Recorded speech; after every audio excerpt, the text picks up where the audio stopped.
നമസ്കാരം. ജീവിതത്തിൽ നമ്മളെല്ലാം എന്തിനു വേണ്ടി ജനിച്ചു എന്ന് എപ്പോഴെങ്കിലും ചിന്തിച്ചിട്ടുണ്ടോ?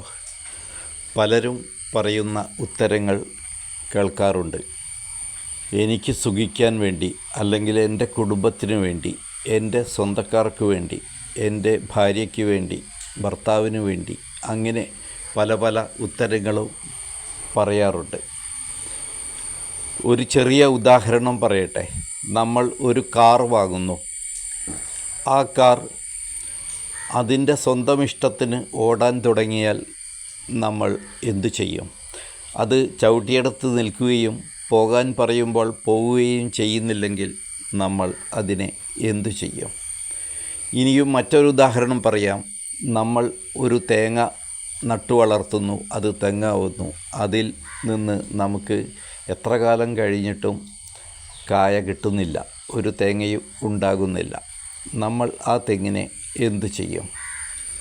ഇതേ ഭാവത്തിൽ പ്രകൃതി നമ്മളെ കാണുന്നു എന്നൊന്ന് ചിന്തിച്ചാൽ കാര്യങ്ങൾ വ്യക്തമാകും. നമ്മളെല്ലാം പ്രകൃതിയുടെ ഉപകരണങ്ങളാണ്. പ്രകൃതിക്ക് നമ്മയെല്ലാം സൃഷ്ടിച്ചതിന് ഓരോ ഉദ്ദേശങ്ങളുണ്ട്.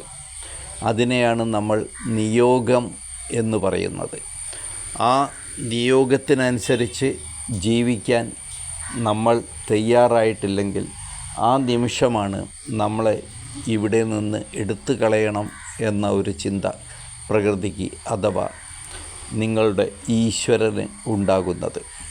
അതുകൊണ്ട് അവൻ ഏതുദ്ദേശത്തിൽ നിങ്ങളെ സൃഷ്ടിച്ചുവോ ആ ഉദ്ദേശത്തിൽ ഇവിടെ ജീവിക്കാൻ തയ്യാറാവുക എന്നതാണ് ആത്മീയതയുടെ ആദ്യ പാഠം. നമ്മുടെ ഷഡാധാര പ്രാണവിദ്യയിലെ ഈ ഒരു പാഠമാണ് പകർന്നു നൽകുന്നത്.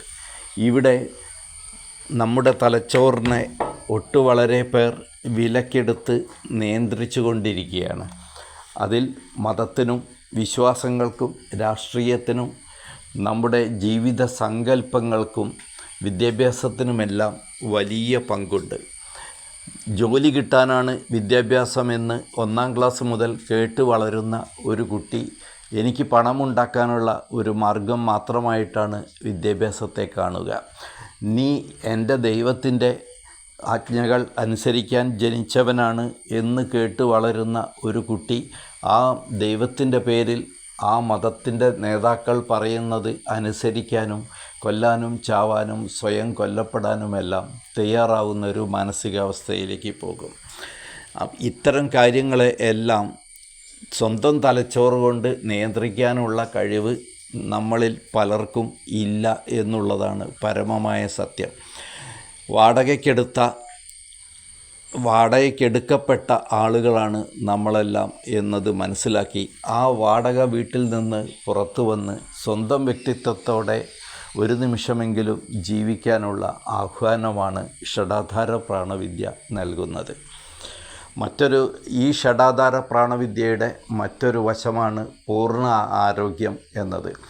ആരോഗ്യമില്ലാതെ മറ്റെന്തുണ്ടായിട്ടും കാര്യമില്ല എന്ന് ഷഡാധാര പ്രാണവിദ്യയുടെ ആത്മീയ സാധകരുടെ പരമപ്രധാനമായ കാര്യമായി കരുതേണ്ടിയിരിക്കുന്നു. പല ആത്മീയ നേതാക്കളും വളരെയധികം നരകയാതനകൾ അനുഭവിച്ചാണ് മരിച്ചിട്ടുള്ളത് എന്ന വസ്തുത നമ്മളൊന്ന് ഓർത്താൽ അവരുടെ സാധനയിലെല്ലാം എവിടെയൊക്കെയോ എന്തൊക്കെയോ അപാകതകൾ ഉണ്ടായിരുന്നു എന്ന് മനസ്സിലാക്കണം. ഒരു ആത്മീയ സാധന എനിക്ക് വളരെ അനുയോജ്യമായി തോന്നുകയും അതെന്നെ ജീവിത പുരോഗതിയിലേക്ക് നയിക്കുകയും ചെയ്തിട്ടുണ്ടാകും. ഞാനത് എല്ലാവർക്കും അപ്ലിക്കബിൾ ആക്കുന്ന സമയത്താണ് ഇതിൻ്റെ ദോഷം സംഭവിക്കുന്നത്. അതായത് ഒരു ആത്മീയ സാധന എനിക്ക് ഗുണമാണ് എന്നതുകൊണ്ട് തന്നെ മറ്റൊരാൾക്ക് അല്ലെങ്കിൽ എൻ്റെ മക്കൾക്ക്, എൻ്റെ മാതാവിനോ പിതാവിനോ അത് ഗുണകരമാകണമെന്നില്ല. കാരണം നമ്മളെല്ലാം സൃഷ്ടിക്കപ്പെട്ടത് വ്യത്യസ്ത ഉദ്ദേശങ്ങൾക്കാണ്, വ്യത്യസ്ത ജനിതക ഘടനയിലാണ്. എൻ്റെ ആഹാരമല്ല നിങ്ങൾക്ക് വേണ്ടത്, ഒരു കുഞ്ഞിന് കൊടുക്കേണ്ടതല്ല ഒരു വൃദ്ധന് കൊടുക്കേണ്ടത്. ഇതേപോലെ തന്നെ ആഹാരത്തിൻ്റെ കാര്യത്തിലുള്ള ഈ ഒരു വ്യത്യസ്തത ഒരു പാട്ടുകാരന് വേണ്ടതുപോലെയല്ല ഒരു സ്പോർട്സിൽ മുന്നേറുന്ന ഒരു വ്യക്തിക്ക് വേണ്ടത്.